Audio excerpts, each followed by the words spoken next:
What's an umbrella really? Basically, it's a private personal roof on a stick. That's all. A small portable ceiling held above your head by one hand while the rest of the body walks underneath, pretending civilization hasn't collapsed into rain, traffic spray and mild resentment. This is odd. Let's face it, the umbrella is ridiculous. Not obviously ridiculous, because we're used to them. They sit in hallways, lean beside front doors, lurk in office corners, get left on trains and buses. But if you look at one properly, it quickly becomes a rather strange thing. A stick, some fabric, some ribs.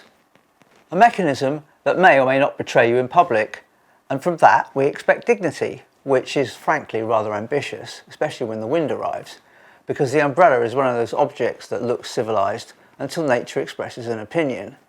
Then suddenly you're standing on a rainy street, wrestling a dead bat on a stick, trying to look like a person with a plan. So the question isn't simply, why do umbrellas exist?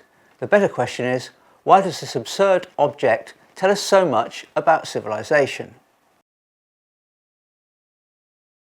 The umbrella belongs to the oldest human project there is, keeping weather off our bodies. Before philosophy, before banking, before kings, before property developers started describing cupboards as compact urban studios, there was weather. Rain, wind, cold, heat. The cave, the hut, the house, the mansion.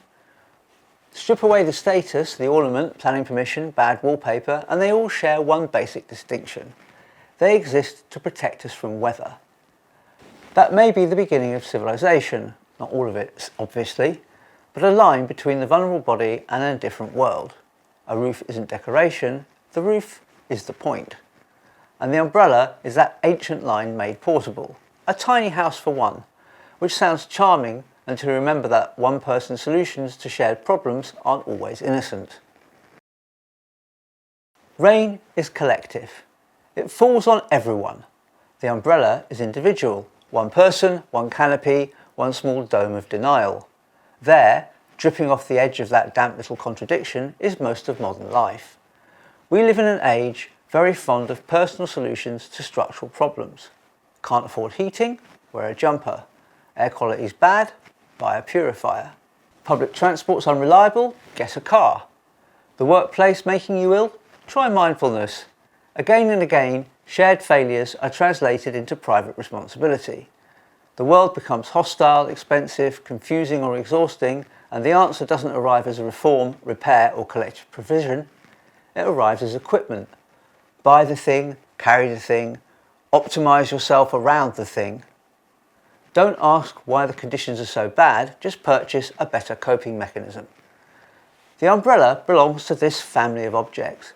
It doesn't stop the rain, it doesn't improve the street, it doesn't redesign the bus stop or widen the pavement, and it doesn't make the journey home less miserable.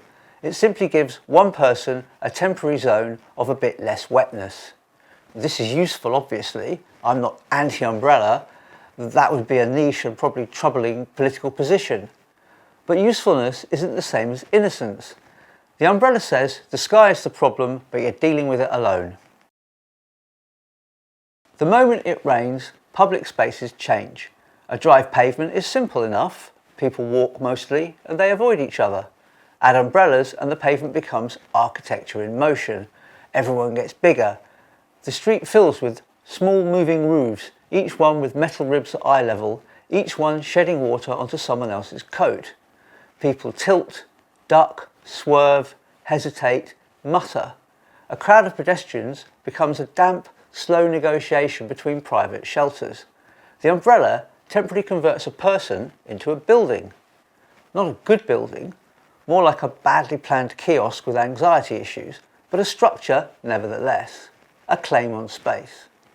This is where the umbrella becomes social.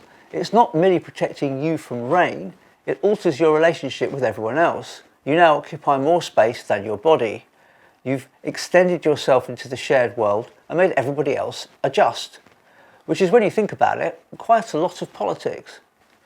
There are polite umbrella users, of course, people who lift, angle and apologise. Then there are the others, the pavement imperialists, the golf umbrella monarchs, the large canopy people who seem to believe the rest of us have been placed on Earth as minor obstacles in their atmospheric campaign.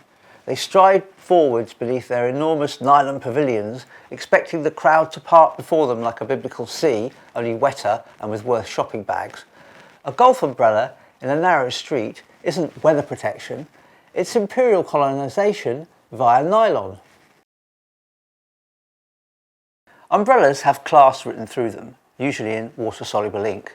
A good umbrella possesses composure, wooden handle, dark canopy, and a slight air of Victorian inheritance. It suggests the owner has somewhere to be, but not in any desperate way. A good umbrella says, I've anticipated weather, I possess continuity, I have a good pension. A cheap umbrella is different, or rather, it's indifferent. A cheap umbrella is a tragedy waiting for the wind to unfold it in 3 acts. It's bought in panic outside a railway station for $6.99, or possibly $12.99 if the rain has become sufficiently theatrical. For 10 minutes it performs the concept of shelter, and then a gust arrives, the canopy turns inside out, the ribs snap, and the whole thing becomes a dead bat on a stick. At that point, you're no longer a citizen with a weather strategy, you're a person wielding evidence of defeat. There's something genuinely pathetic about a broken umbrella. Not in a sad, deep way, nobody should be writing elegies. It tried to be useful, and then the wind expressed an opinion. And there you are, wet anyway. The expensive umbrella preserves dignity. The cheap one collapses into metaphor. Before the umbrella became a thing that you bought in a panic outside a railway station, it was closer to ceremony. The earliest umbrellas weren't really rain devices in the modern sense. They were parasols, portable shade carried above important bodies. Ancient Egypt, Mesopotamia, China and India all had versions of the form. They were large, borne by attendants, and used not merely to protect someone from the sun, but to announce that this particular person was worth protecting, which is telling. The umbrella began not as democratic shelter, but as hierarchy on a stick. It said, this person matters, this person has shade, this person doesn't negotiate directly with the sky.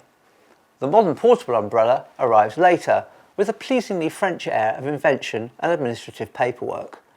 In Paris, on the 1st of January 1710, Jean-Marie received a royal privilege for a folding pocket parasol umbrella.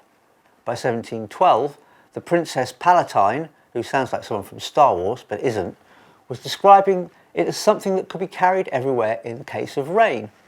Now that's a useful moment. The umbrella stops being merely ceremonial shade and starts becoming something closer to the thing we recognise now. Portable weather management for the individual body. And then Britain adds comedy, because of course it does. Jonas Hamway is often credited with introducing the umbrella to England around 1750. But that's not quite right. Umbrellas had already appeared in London texts earlier in the century. Hamway's stronger claim is not that he invented the British umbrella, but that he was one of the first Englishmen stubborn enough to carry one regularly in public. And for this he was noticed, then mocked, and then, reportedly, pelted with objects. Not just by random citizens offended by portable dryness, but by coachmen and the chairman, whose livelihoods depended on transporting better-off people through bad weather.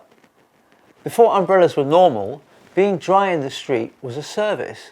You hired a coach or a sedan chair. Rain protection belonged to transport, servants, architecture and money.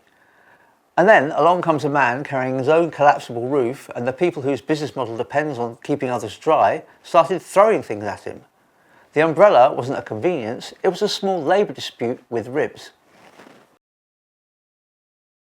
The umbrella's been around in one form or another for thousands of years.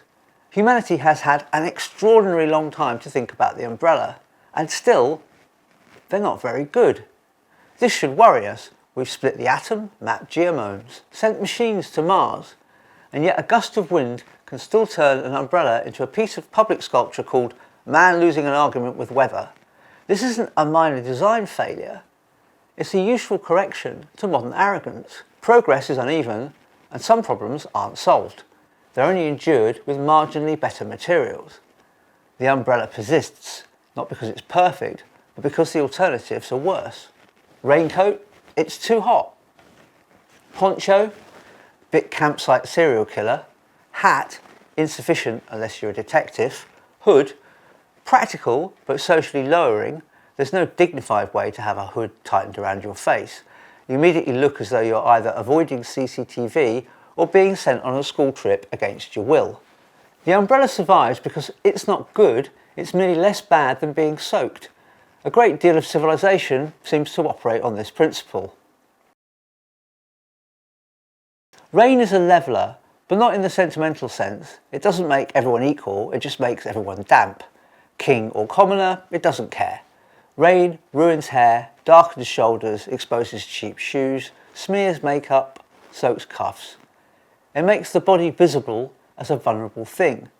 It interrupts the illusion that we're clean, planned, sealed and in control.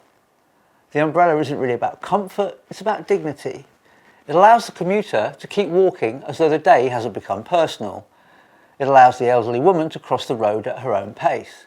It allows the man in the suit to continue to believe in the authority of tailoring.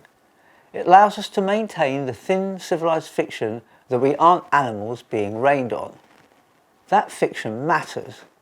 Civilization isn't only hospitals, drains, courts, libraries, streetlights and bin collections, although it's certainly those things and we notice rather quickly when they stop working.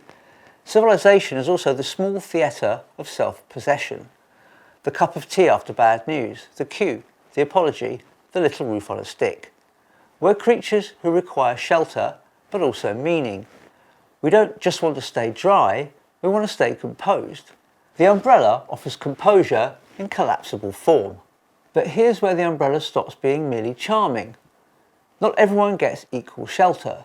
Some people have cars, some have doorways, some have homes close to work, some have offices with lobbies, concierge desks, heating and somewhere to leave your wet coat.